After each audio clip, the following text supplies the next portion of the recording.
Headmaster. Next, NCF 2005 के अध्याय 2 सीखना और ज्ञान 2.7 में वर्णित है। कक्षा 8 के शिक्षार्थी जब हम फोटोसिंथेसिस पढ़ा रहे होते हैं, प्रकाश संश्लेषण की प्रक्रिया कर रहे होते हैं या टॉपिक पढ़ा रहे होते हैं, यदि हम परिवेश से जोड़ के बताते हैं तो बच्चे के मन में ये प्रश्न आना चाहिए कि आसपास उसके परिवेश में जो क्रोटन का पौधा होता है वो अपना खाना कैसे बनाता है। यदि हम परिवेश से जोड़कर शिक्षा देंगे तब बच्चों के मन में इस प्रकार के प्रश्न आ सकते हैं। विश्वविद्यालय आयोग के पूर्व अध्यक्ष प्रसिद्ध शिक्षाविद, चिंतक, विचारक प्रोफेसर यशपाल के अनुसार उन्होंने कहा कि प्रश्न, बच्चों की उम्र जो होती है वो प्रश्नों की उम्र होती है वास्तव में, और उनके सवाल ऐसे होते हैं शायद जिनके जवाब हमारे पास नहीं होते। उन्होंने अपने जीवन की एक घटना के बारे में बताया है कि उनके पास एक बच्चा आया और उन्होंने पूछा कि जब पहली बार बारिश होती है तो मिट्टी से सौंधी सौंधी सुगंध क्यों आती है। उसका जवाब उन्होंने दिया, पर वो खुद सेटिस्फाइड नहीं थे, तो वो लगातार इसका जवाब खोजने की कोशिश करते रहे और लगभग 5 दिनों के बाद उन्होंने बताया कि जमीन में एक खास किस्म का बैक्टीरिया होता है जो काफी उपयोगी होता है, उससे दवाइयां भी बनती हैं, और यदि ये बैक्टीरिया नहीं होता शायद तो जमीन में गंध और मुर्दे जो के त्यों पड़े रह जाते। इससे ही बायोलॉजिकल ब्रेकडाउन होता है और सब कुछ हजम करके ये उन्हें मिट्टी में बदल देता है, और इनसे ही एक वाष्प निकलती है जो जमीन के छिद्रों में जम जाती है, और जब पहली बार बारिश होती है तो उसी से उसकी सौंधी सौंधी खुशबू आती है। बच्चों के बारे में कहा गया, बच्चे बड़ों को बड़ा समझकर प्रश्न पूछते हैं, किंतु बच्चों से बड़े होते हुए भी हम प्रश्नों के उत्तर सहज एवं सटीक रूप में नहीं दे पाते। प्रश्नों का संसार बहुत अनोखा है। अनेक प्रकार के प्रश्न बच्चों के मन में घूमते हैं। पूड़ी कैसे बनती है?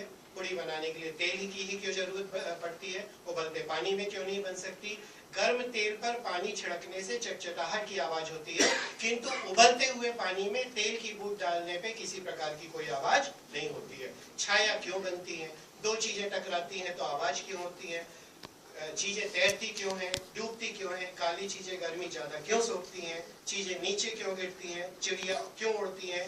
इंद्रधनुष में 7 रंग कहाँ से आते हैं? कोयल बरसात में ही कूं कूं क्यों बोलती है, हमेशा क्यों नहीं बोलती? चिड़िया सवेरे और शाम को ही क्यों चहचहाती है? फूल की सुगंध दिखाई क्यों नहीं देती?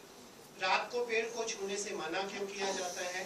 कितने बच्चे ये सब प्रश्न जानते हैं? ऐसे ढेरों प्रश्न हैं जिनका उत्तर बच्चा स्वयं अनुभव करके जान सकता है। आपको केवल उन्हें ज्ञान प्राप्त करने की राह दिखानी है। प्रश्न पूछना केवल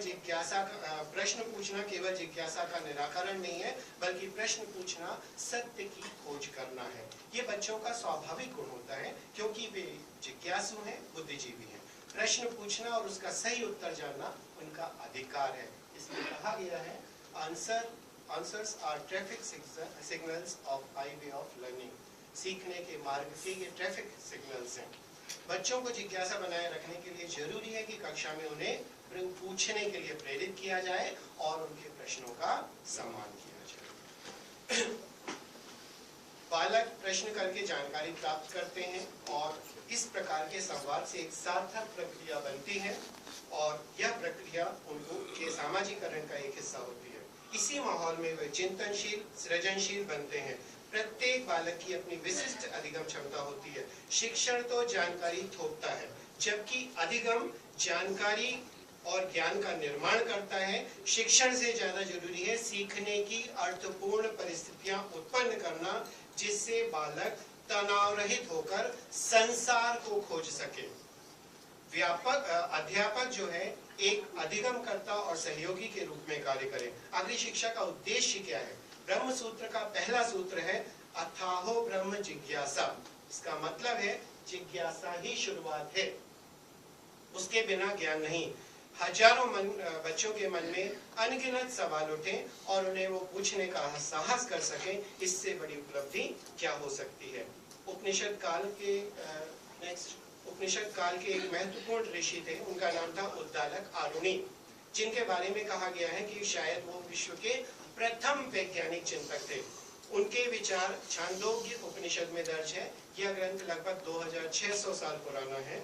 इसमें दो राय नहीं हो सकती कि वह विधि आज भी खरी उतरती है, जिसमें उन्होंने बताया था प्रश्न उठाना, सिद्धांतों का प्रतिपादन करना, उसे सामान्य जीवन से जोड़ना, प्रयोग द्वारा सिद्ध करना, और सबसे महत्वपूर्ण बात जो है वो ये है कि शिष्य को लगातार सक्रिय करते हुए जवाब उसी से निकलवाना है, जवाब हमें थोपना नहीं है।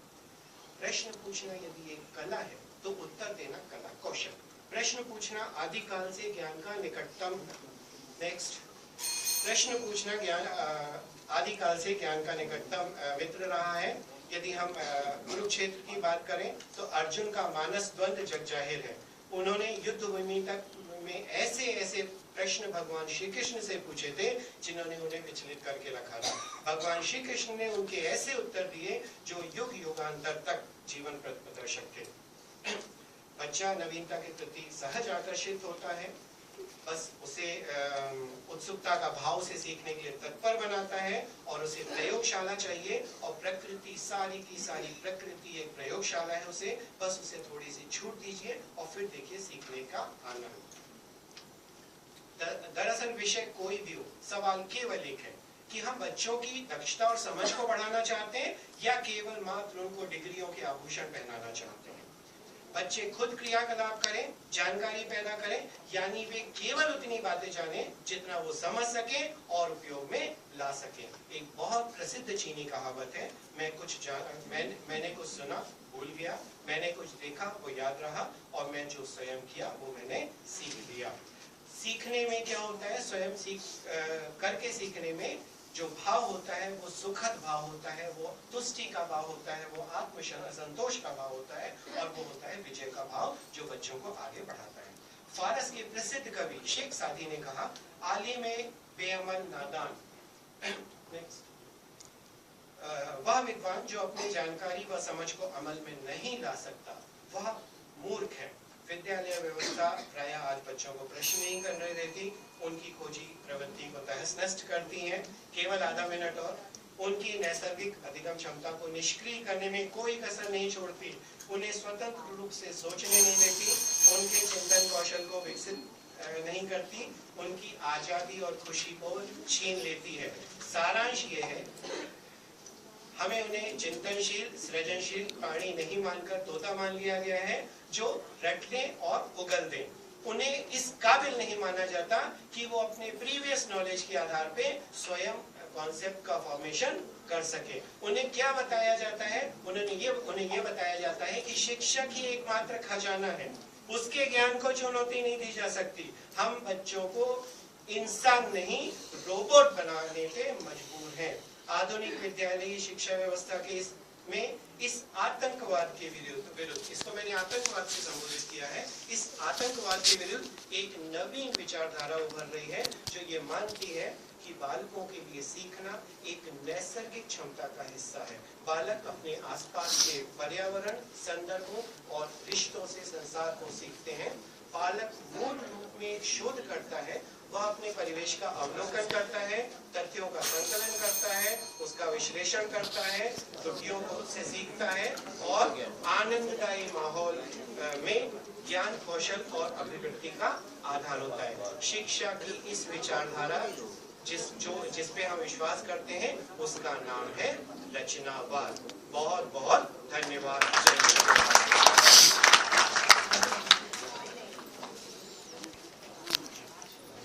अब मैं आमंत्रित करती हूँ विनीता पांडे जो लक्ष्मीबाई साहू जी एजुकेशन कॉलेज पाटन रोड से यहाँ पर अपनी आई हुई हैं और वहाँ पर एपी के पद पर कार्यरत है। विनीता पांडे।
वो आपसे अपनी कहानियों को सुनाते थे या श्लोक कहते थे। उसके बाद बच्चों को ये कहते थे कि आप इसको दोहराएं, क्योंकि पहले जो होती थी वो पत्र विहीन शिक्षा होती थी। समय परिवर्तित होता गया और उसमें निरंतर प्रयोग होते गए और इसमें संप्रेषण जो है वो संप्रेषण समाज की जिसमें समाज का हर वर्ग शामिल होता है। और शिक्षा में यदि हम संप्रेषण को प्रयोग करते हैं तो शिक्षा में हम देखते हैं कि शिक्षक और विद्यार्थी दोनों के बीच में संप्रेषण की एक प्रक्रिया निरंतर चलती रहती है। यहाँ पर संप्रेषण की प्रक्रिया को दिखाया गया है, जिसमें संदेश वाहक जो है वो निर्माण करता है अपने संदेश का, उसे लिखकर देता है, प्रसारित करता है और संदेश के रूप में अपनी विषय को रखता है और उसके बाद वो किसी माध्यम के द्वारा अपनी बात को संदेश प्राप्त करता तक पहुंचाता है। संप्रेषण के माध्यम में हम देखते हैं कि संप्रेषण के माध्यम जो वास्तव में शाब्दिक संप्रेषण होता है, अशाब्दिक संप्रेषण, स्वाभाविक और यांत्रिक। शाब्दिक संप्रेषण वो होता है जो हमारे शाब्दिक भाषा को, भाषा शैली को शुद्ध रूप से और प्रभावी ढंग से प्रयोग करता है। अशाब्दिक संप्रेषण में हम देखते हैं कि हम केवल कई बार चेहरे के हाव भाव से ही कई बच्चों को कुछ कहना होता है, डांटना होता है, आंखें दिखाना होता है, हम इस तरह से अपनी मुद्राओं को प्रदर्शित करते हैं। स्वाभाविक संप्रेषण वो होता है जो हम आपस में निरंतर किसी भी साधारण बातचीत को आपस में करते हैं। और यांत्रिक संप्रेषण वो होता है जो किसी यंत्र के माध्यम से करते हैं, जैसे हम मोबाइल पर बात करते हैं, टेलीफोन पर बात करते हैं, ये सारी चीजें। यहाँ पर हमने अपने रिसर्च पेपर इस रिसर्च पेपर में हमें शोध कार्य की आवश्यकता इसलिए महसूस हुई क्योंकि बीएड और एमएड जो होते हैं वो अध्यापन शिक्षा के एक महत्वपूर्ण लक्ष्य का वो पूरा करते हैं और एक आदर्श प्रतिमान माने जाते हैं। इस अध्ययन का उद्देश्य